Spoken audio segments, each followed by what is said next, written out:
Hello दोस्तों, हम आपका अपनी यूट्यूब चैनल एग्जाम डेज पर स्वागत करते हैं। तो यहाँ पर हम आपके लिए लेकर आ गए हैं भारतीय राज्य व्यवस्था के प्रमुख राष्ट्रीय आयोग, जो कि इंडियन पॉलिटी भारतीय संविधान का मोस्ट इम्पॉर्टेंट पॉइंट है। और हम इसमें देखने वाले हैं तो प्रशासनिक सुधार के लिए गठित प्रमुख समितियां या फिर आयोग। तो इन दोनों बिंदुओं की चर्चा हम इसी वीडियो में करने वाले हैं, ठीक है। और यहाँ से जो है बहुत अधिक प्रश्न बनता है। तो चलिए हम इस वीडियो को देख लेते हैं। चैनल पर नए हैं तो चैनल को सब्सक्राइब कर लीजिएगा, और इसका पीडीएफ आपको लेना है तो हमारे Telegram channel exam days ED को ज़रूर ज्वाइन करें। डिस्क्रिप्शन बॉक्स में लिंक आपको मिल जाएगा। तो चलिए देखते हैं भारतीय राज्य व्यवस्था के प्रमुख आयोग। भारतीय राज्य व्यवस्था के प्रमुख आयोग, ठीक है, आयोग है और उसके उद्देश्य है, यानी किस लिए उस आयोग को बनाया गया। तो विधि आयोग की स्थापना जो है कब होती है, तो 1955 में होती है विधि आयोग की। देश में दीर्घकालीन कानूनों के पुनरीक्षण के साथ परिवर्तित सामाजिक एवं आर्थिक स्थितियों के अनुरूप उनमें परिवर्तन अथवा संशोधन करना किसका काम था, तो विधि आयोग 1955 का काम था। केंद्रीय सतर्कता आयोग 1964 में स्थापित होता है। देश में राजपत्रित अधिकारियों और उनके समान स्तर वाले कार्मिकों के भ्रष्टाचार से संबंधित मामलों की जांच करना यह केंद्रीय सतर्कता आयोग 1964 का काम था, ठीक है। जनगणना आयोग 1964। जनगणना आयोग 1964 भारत की जनगणना करना जो है किसका काम था, तो जो है जनगणना आयोग 1964 का काम था। कर्मचारी चयन आयोग 1976 भारत सरकार तथा उसके अधीनस्थ कार्यालयों में वर्ग तृतीय श्रेणी के गैर तकनीकी पदों की रिक्तता की पूर्ति निर्धारित करना कर्मचारी चयन आयोग का काम है, जिसकी स्थापना 1976 में होती है, ठीक है। कर्मचारी चयन आयोग, स्टाफ सिलेक्शन कमीशन, ठीक है, यानी जिसको आप एसएससी कहते हैं। राष्ट्रीय किसान आयोग 1976 में स्थापित होता है। राष्ट्रीय किसान आयोग देश में कृषि की समीक्षा, विभिन्न श्रेणी तथा क्षेत्रों के किसानों की स्थिति का आकलन करना राष्ट्रीय किसान आयोग का काम था। राष्ट्रीय अनुसूचित जाति आयोग 1990 भारत में अनुसूचित जातियों के हितों की रक्षा अधिक प्रभावदायक रूप से करना राष्ट्रीय अनुसूचित जाति आयोग का काम था 1990 के द्वारा। राष्ट्रीय मानवाधिकार आयोग 1993 मानव अधिकारों का संरक्षण करना राष्ट्रीय मानवाधिकार आयोग का काम है, जिसकी स्थापना 1993 में हुई थी। राष्ट्रीय अनुसूचित जनजाति आयोग 2003 भारत में अनुसूचित जनजातियों के हितों की रक्षा करना जो है राष्ट्रीय अनुसूचित जनजाति आयोग का काम है। भारतीय प्रतिस्पर्धा आयोग 2003 कंपनियों की परिस्थिति, नियमन, बाजार हिस्सेदारी, अधिग्रहण एवं विलयों की जांच करना जो है भारतीय प्रतिस्पर्धा आयोग 2003 का काम है। अल्पसंख्यक शैक्षणिक संस्थाओं हेतु राष्ट्रीय आयोग 2004 भारत में अल्पसंख्यक संस्थानों को निर्धारित विश्वविद्यालय से सीधे मान्यता दिलाना जो है अल्पसंख्यक शैक्षणिक संस्थाओं हेतु राष्ट्रीय आयोग 2004 का काम है।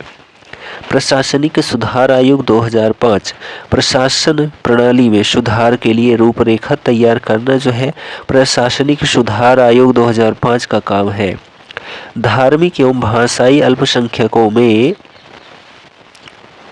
पिछड़े वर्गों का राष्ट्रीय आयोग, ठीक है,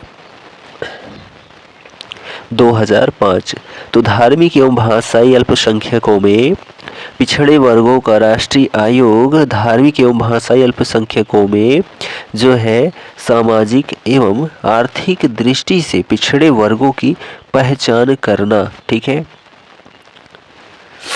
केंद्रीय सूचना आयोग 2005 भारत में सूचना का अधिकार अधिनियम के सही नियमन को जो है सुनिश्चित करना केंद्रीय सूचना आयोग 2005 का काम है। राष्ट्रीय ज्ञान आयोग 2005 ज्ञान लक्ष्यों के लिए उत्प्रेरक का कार्य करना और संस्थाओं को इसे प्राप्त करने में सहयोग देना जो है ठीक है। यह राष्ट्रीय ज्ञान आयोग 2005 का काम है। ठीक है।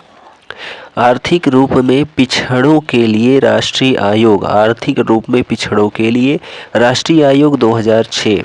तो आर्थिक रूप से पिछड़े वर्गों की पहचान के मापदंड तय करने के लिए राज्यों और केंद्र शासित प्रदेशों से विचार विमर्श करना। ठीक। राष्ट्रीय न्यायिक परिषद, राष्ट्रीय न्यायिक परिषद 2006 न्यायिक व्यवस्था में शीर्ष स्थान पर पारदर्शिता और जवाबदेही सुनिश्चित करना जो है राष्ट्रीय न्यायिक परिषद 2006 का कार्य है। ठीक। नीति आयोग 2015। ठीक है। 1 जनवरी 2015 को नीति आयोग का गठन होता है। ठीक है। इसका कार्य क्या है, इसका उद्देश्य क्या है, तो राष्ट्रीय और अंतर्राष्ट्रीय महत्व के विभिन्न नीतिगत मुद्दे पर केंद्र तथा राज्य सरकारों को जो है परामर्श देना, यह नीति आयोग का काम है। इसके पहले इसका नाम जो है क्या था, तो योजना आयोग था, जिसका प्रमुख जो है क्या होता था, तो प्रधानमंत्री होता था। तो हम लोगों ने प्रमुख आयोगों को देख लिया। अब हम देखने वाले हैं प्रशासनिक सुधार के लिए गठित प्रमुख समितियां या फिर आयोग। ठीक। तो एन गोपाल स्वामी आयंगर जो समिति है यह 1949 में गठित होती है। मुख्यालय संगठनों के लिए पुनर्गठन योजना बनाना इसका काम था। एडी गोरवाला समिति तो 1950-51 में बनती है। विकास कार्यक्रमों के क्रियान्वयन के लिए लोक प्रशासन की समीक्षा करना। एडी गोरवाला 1950-51 में पब्लिक अंडरटेकिंग के लिए सक्षम प्रशासन की समीक्षा करना। पॉल एच एप्पलबी जो समिति है 1953 में आती है भारतीय प्रशासन का सर्वेक्षण करने के लिए। Paul H Appleby 1956। औद्योगिक एवं वाणिज्यिक उद्योगों में नीति निर्धारण तथा क्रियान्वित स्वायत्तता के लिए परीक्षण। ठीक। आचार्य जेबी कृपलानी 1955 से 57 रेलवे में भ्रष्टाचार का सर्वेक्षण करने के लिए आचार्य जेबी कृपलानी समिति का गठन किया जाता है 1955-57 के बीच में। ए रामास्वामी मुदालियर तो 1956 में पब्लिक सर्विस समिति भर्ती तथा योग्यता के लिए पब्लिक सर्विस समिति का, ठीक है, गठन होता है। ए रामास्वामी मुदालियर आयोग या समिति के माध्यम से 1956 में मोरारजी देसाई 1966-67 तथा के हनुमंतैया 1967-70, ठीक है, 1966 से 1970 के मध्य में मोरारजी देसाई या फिर जो है के हनुमंतैया ने प्रशासनिक सुधार आयोग की स्थापना की। के संथानम 1964 भारतीय तथा राज्य प्रशासनिक सेवाओं और जिला प्रशासन की समस्याओं का निर्धारण करना। ठीक है। डीएस कोठारी तो डीएस कोठारी ने जो है 1976 में भारतीय उच्च सिविल सर्विसेज में परीक्षा तथा भर्ती संबंधी नीतियों तथा विधियों का निर्माण करता है। डीएस कोठारी कब, तो 1976 में। ठीक है। धर्मवीर तो 1979 में राष्ट्रीय पुलिस आयोग की स्थापना करते हैं। सतीश चंद्रा 1989 में सिविल सर्विसेज परीक्षा पद्धति की समीक्षा करते हैं। एन बोहरा 1997 में तो राजनीतिज्ञों एवं अपराधियों के बीच संबंध।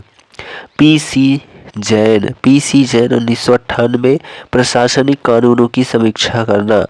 वाई के अलग तो सन 2000 में वाई के अलग सिविल सेवा परीक्षा पद्धति के मूल्यांकन एवं इसमें सुधार के सुझाव हेतु। ठीक। और वीरप्पा मोइली 2008 भारतीय प्रशासनिक व्यवस्था में सुधार के लिए, ठीक है, स्थापित किया गया वीरप्पा मोइली के द्वारा आयोग या समिति सन 2008 में। ठीक। तो यहाँ पर हम लोगों ने विभिन्न आयोगों या समितियों को देखा, वह भी भारतीय संविधान की। आपको वीडियो कैसा लगा कमेंट करके ज़रूर बताएं। चैनल पर नए हैं तो चैनल को सब्सक्राइब ज़रूर करें और अपने दोस्तों में शेयर करना बिल्कुल मत भूलें। हम मिलते हैं अगले वीडियो में, तब तक के लिए Jai Hind, goodbye and take care.